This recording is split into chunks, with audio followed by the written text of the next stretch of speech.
and we're showing our capabilities for the hypervisor. About 2 years ago, Beckhoff announced a non-Windows operating system for our PLCs and industrial PC controllers, which is TwinCAT BSD.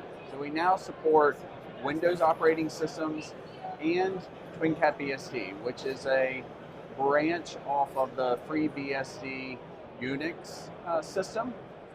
And so with those two operating system options, we also now support a hypervisor. This is creating new possibilities for companies that use other operating systems or want a real-time operating system such as our TCBSD with Windows still on the same automation device. Windows would give them opportunities to have operator level types of software on the automation device in Windows, while the real-time system remains down in the TCBSD system.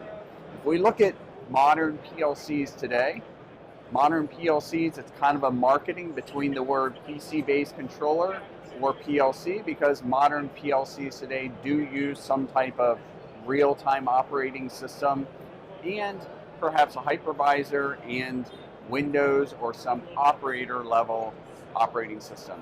And so today Beckhoff offers many solutions. Some that are just fully TCBSD, a non-Windows operating system, and now some with more flexibility where you have the ability to have a hypervisor and use other operating systems on the same automation device.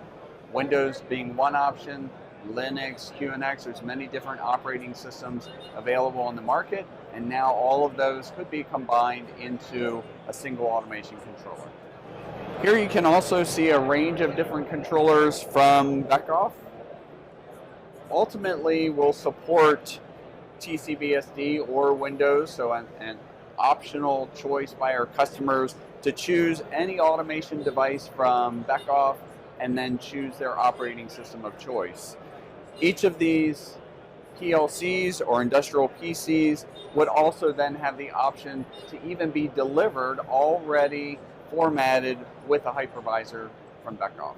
So they could have a virtual system with Windows on a real-time controller running TwinCAT BSD or TCBSD. And what's really exciting about that is if customers wanted to load software for cybersecurity on the virtual machine in Windows, they could do that without ever having any concern about interruption of the real-time system.